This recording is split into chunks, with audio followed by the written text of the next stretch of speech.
Aqui, porque agora a gente tem uma entrevista especial, a gente vai continuar repercutindo o fato de que a Venezuela tem as maiores reservas de petróleo do planeta e Donald Trump segue dizendo que vai controlar as indústrias petrolíferas do país. Os americanos já são os maiores produtores do mundo, mas querem dificultar o acesso de outras potências a esse combustível. E para repercutir esse cenário todo que a gente está traçando por aqui, a gente recebe agora o ex-presidente da Petrobras, Jean Paul Prates. Presidente, mais uma vez, bem-vindo aqui na CNN Brasil. Uma boa tarde. Boa tarde, Muriel. Boa tarde também, Jussara e o Irajá, que estão aí com você.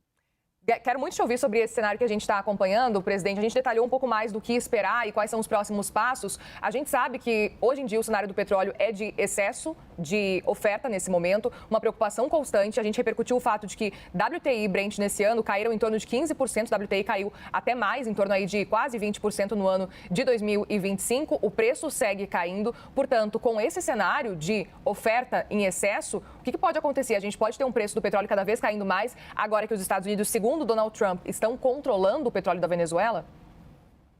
Bom, em primeiro lugar, é bom deixar claro que esse não é um evento, claro, com características geopolíticas sequer locais, né? Quanto mais regionais e globais.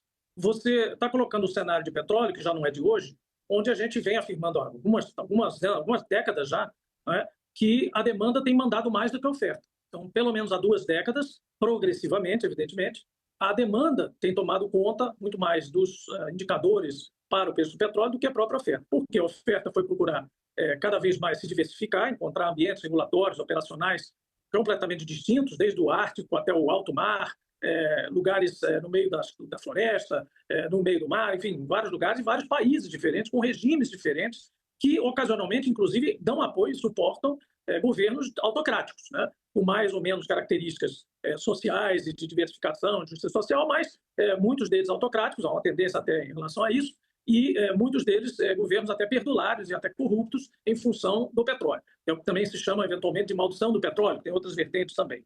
Então, essa geopolítica do petróleo, que alguns, inclusive, defendiam há décadas atrás, que era uma teoria petrocentrista, ou seja, todas as guerras e todos os conflitos giravam em torno do petróleo, hoje, na minha opinião, é que ela varia um pouco para o outro lado, diante da realidade da eletromobilidade, da eletrificação da economia, da energia renovável, da diversificação em relação à dependência do petróleo, ela vai também beirar, e já começa a ter implicações na geopolítica e nas guerras, os minerais, os chamados minerais críticos e as terras raras. Então, nós não estamos tratando apenas de petróleo. Bom, o preço do petróleo tem refletido exatamente isso.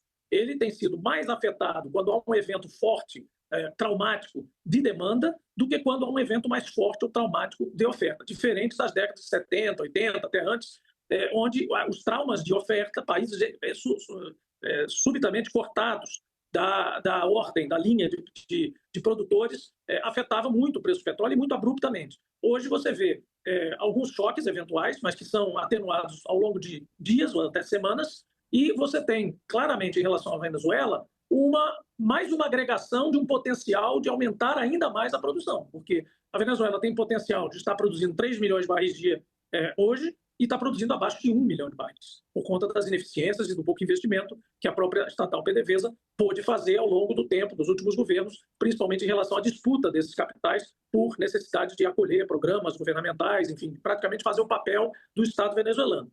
Então, nós estamos diante, de fato, de uma geopolítica hoje em várias dimensões, não mais aquela unidimensional ou monodimensional do conflito petroleiro, claro, lá das crises de 73, 79, não é mais isso. Estamos falando agora de choques de regiões de influência, como o analista anterior a mim falou aí, e que está claro isso, né? Quer dizer, Rússia tomando conta do leste europeu, da Ásia Central, alguma coisa da África lá, com grupos até um pouco clandestinos, mas talvez aí jogando um pouco de interesse também na Ásia Menor em relação à Turquia e tudo isso, China com a Ásia Oriental, Extremo Oriente e África big time, né? E tentando disputar outros lugares, e a América Latina sobrou para os Estados Unidos. Os Estados Unidos voltou a se interessar, e o Trump tem muitos auxiliares derivados desses países onde houve, né, governos, enfim, revoluções que acabaram expulsando ou, de alguma forma, obrigando ao alto exílio de famílias que viraram famílias tradicionais influentes à volta do próprio Trump, ali da Flórida, tudo isso, cubanos, venezuelanos e tudo isso, e acaba tendo uma influência muito grande do Ciro. Olha, aqui embaixo mesmo de você, Trump,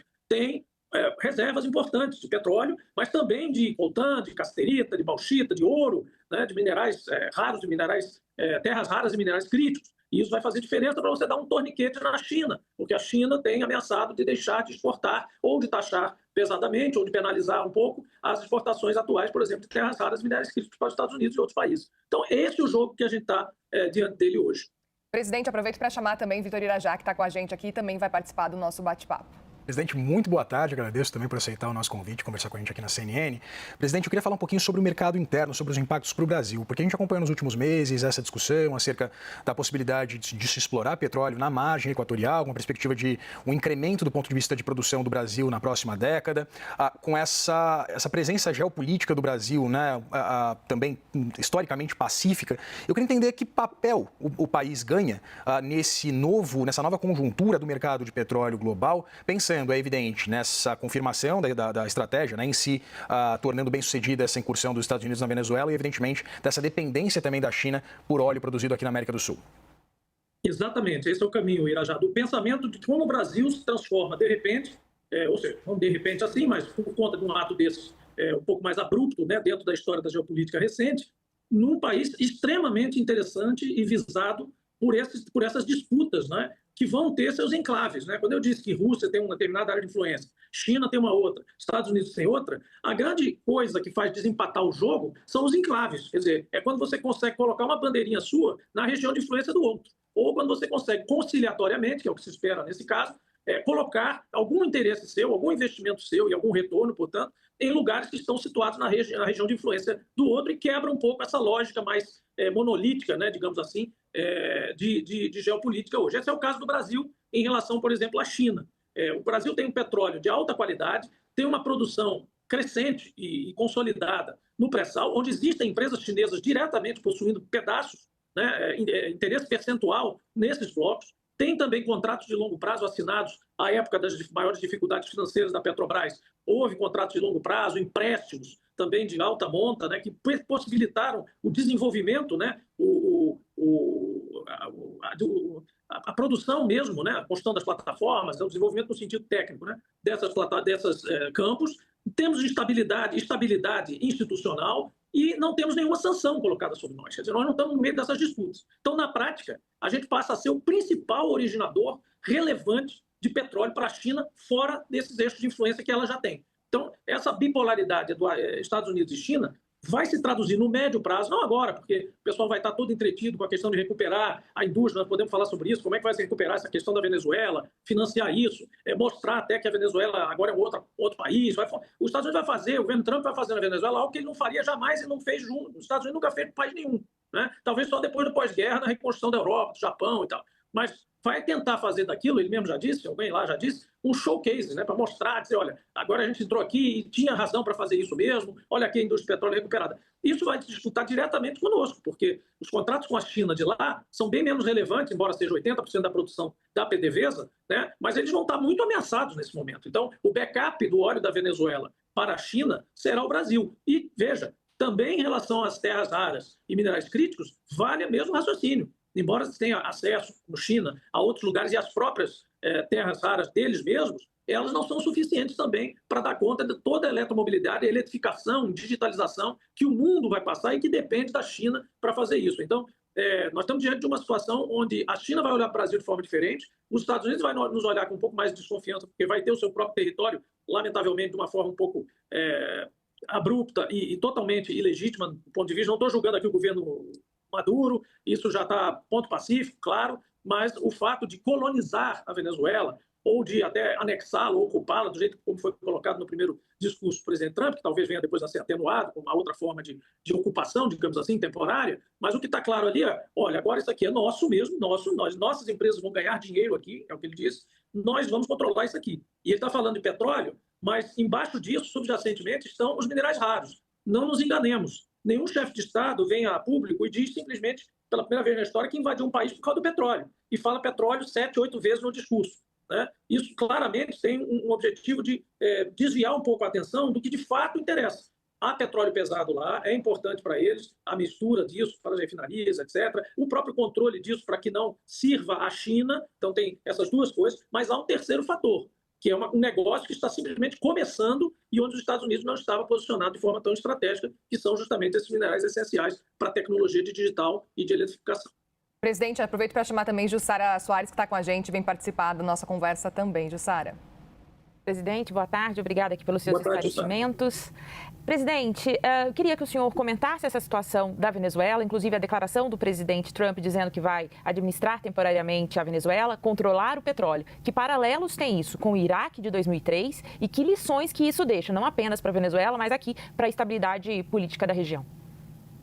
Olha, Jussara, é diferente, tá? Embora pareça, muita coisa se pareça, é diferente. O Iraque é como se os Estados Unidos tivessem, de fato, participado, declarado uma guerra, sempre um pretexto desse, no caso ali, armas de destruição em massa, etc. e tal, e entrado num território conhecido das grandes empresas internacionais no passado, que são as reservas do Oriente Médio em geral, ali da Mesopotâmia também, o segundo país, o terceiro país mais importante em reservas do mundo, né? E, de uma certa forma, conhecido dessas empresas, uma história recente. A história da Venezuela teve um momento de abertura no grande auge das Sete Irmãs. O próprio Trump chegou a tentar ali associar ou criar um argumento de que todos aqueles ativos ali seriam, de fato, das empresas que investiram lá atrás, nos anos 50, 60, na Venezuela, né, e que teriam sido expropriados e estatizados pelos governos futuros, mas, na verdade, esse argumento ele se derrete um pouco ao longo do tempo, porque muitos países, da Argélia até o Irã, passando por Arábia Saudita, tudo isso, fizeram a mesma coisa, né? Tomaram os investimentos daquelas Sete Irmãs no final da década, no começo da década de 70 e no final da década de 70, quando perceberam que controlando aqueles ativos eles teriam o controle do preço do petróleo,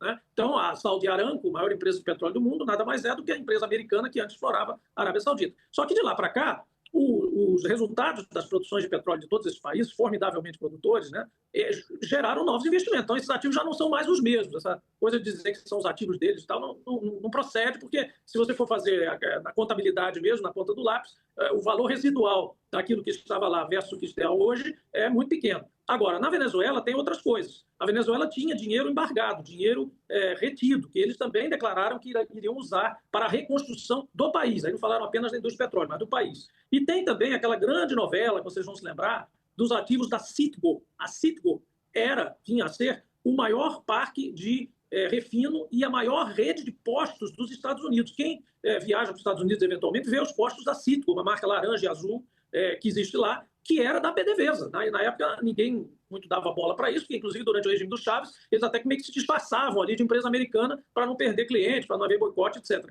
Mas é uma empresa gigantesca, ativos muito grandes, que foram aí, o contrário. Aí os Estados Unidos, aqui, baseados em sanções, etc., no meio daquelas, não me lembro em qual ano, em qualquer eleição dessas, foram lá e tomaram esses ativos, colocaram na justiça, e esses ativos, a última vez que eu ouvi falar, estavam ali sendo administrados provisoriamente por um interventor e estavam a ponto de ser leiloados e vendidos ali ou em pedaço ou integralmente para outras empresas, inclusive americanas.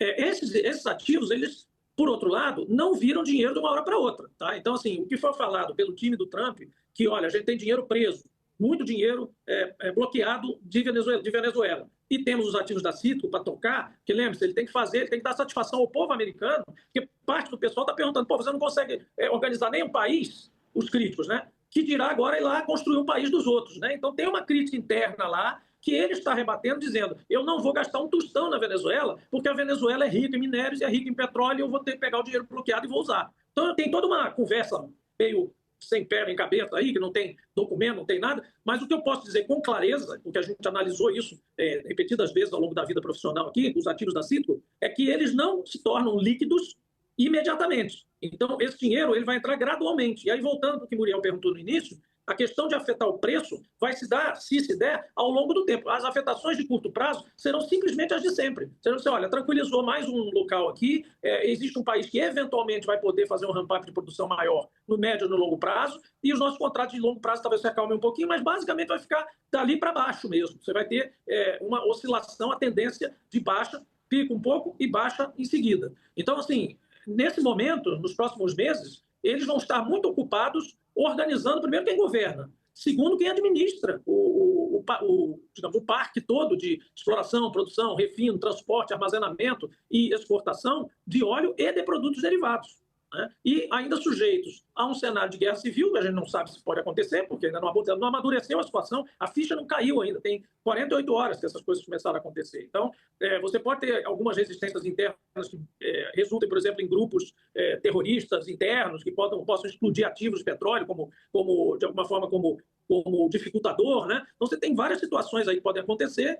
O boots on the ground não aconteceu, ou seja, eles foram lá, resgataram o Maduro e a esposa, levaram embora, mas eles não estão no território, né? Quer dizer, a Venezuela está lá, não tem ninguém ocupando fisicamente, não tem soldado lá nesse momento governando o país. Então tudo isso a gente ainda vai acompanhar e o setor de petróleo e o preço vão também, de alguma forma, oscilar, e a meu ver, muito pouco em relação a isso, apenas esperando o que vai acontecer. Seguiremos de olho, então, e no aguardo. Muitíssimo obrigada. Nós conversamos com o ex-presidente da Petrobras, Jean Paul Prates. Obrigada mais uma vez, presidente. Diga. Só mais uma coisinha importante, que eu escrevi agora há pouco numa das redes sociais aí. Há um papel muito importante, Irajá, que acompanhava com a gente lá quando presidia a Petrobras, da Petrobras nesse processo. Quando a gente falou, Irajá, da China e da parceria com a China, você se lembra que naquele ano 2023 e até a metade de 2024, nós nos preocupamos em fazer várias incursões e negociações com países semelhantes, que têm estrutura estatal tomando de conta de petróleo e de energias renováveis, a saber, China, principalmente, e países árabes produtores, exportadores. E nós deixamos lá firmados vários memorandos e vários acordos de cooperação muito soberanamente negociados, ou seja, sem deixar nada a desejar do ponto de vista da força do Brasil, da própria Petrobras, da sua ciência e tecnologia, do seu desenvolvimento conjunto do SEMPES, para fertilizantes, para refino, para coprocessamento para produzir diesel a partir de oleaginosas, não biodiesel, diesel R, né? E outras novidades que podem hoje entrar no radar de novo e vão fazer falta se isso não for revitalizado. Então, a Petrobras, o que eu quero dizer, ela é um elemento essencial agora para essa nova geopolítica que está se configurando na América Latina. Ela é forte, ela é inteligente, ela é respeitada, ela é boa no offshore e ela é boa em ciência e tecnologia. Então, muito bem. Nós temos que usar essa ferramenta. Obrigada, presidente. Uma boa tarde, viu? Uma boa semana, bom começo de semana. Obrigado a vocês, todos que estão nos assistindo e todas. Muito obrigada. Pessoal, agora a gente vai direto para a Venezuela, mais especificamente a fronteira do Brasil com a Venezuela.